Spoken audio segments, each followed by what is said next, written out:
Well, Andrew here. Welcome to the Onion Buns. Welcome to week 2 of funny animal stories. So in this week, I'm going to continue with Spirit. She was a little rambunctious little thing. Like I said, I got her really young. Probably got her at about, I'm going to guess around the 3-month mark, way too young. But I didn't know anything about cats at the time. And the second I got her, she was bonded to me. But she would get into trouble. And I was working, so I'd go to work and I'd leave her in the apartment and then I'd come home. And I remember one time I came home and I'm like, Spirit, meow. Spirit, where are you? Meow. Like looking all over the apartment and I can't find this little cat. Now, she was only like maybe this big, literally. And I am looking everywhere for her and I can't find her. But every time I said her name, she would meow. And I'm looking and I'm looking.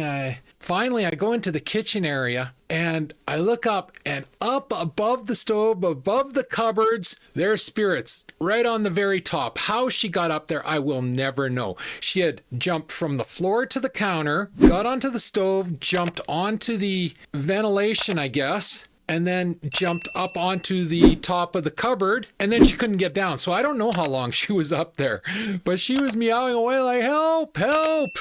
Yeah, it was so funny. It's like, bring her down, and she's just so happy. It's like, oh my God. And then next week, she was back up there again. Like I said, she was rambunctious. She had personality. She was friendly. And yeah, I only had her for 3.5 years, I think it was. And then she got sick. And like I said, I didn't know anything about cats back then. So unfortunately, she had to be put down. But, I wish the internet had been around because then I could have looked up the symptoms. And, and also back then it was impossible to find a vet. It's not like nowadays. Nowadays, there's a vet on every corner, it seems. Back then, in Edmonton, you could drive across the city and never come across a vet. So, yeah, it was sad. But for those 3.5 years, she was absolutely hilarious. And that's my story for this week. If you enjoyed the video, leave a like, a subscribe, and a share.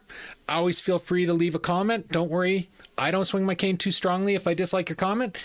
And as always, pew, pew, pew, and shit. Thanks for watching. Bye.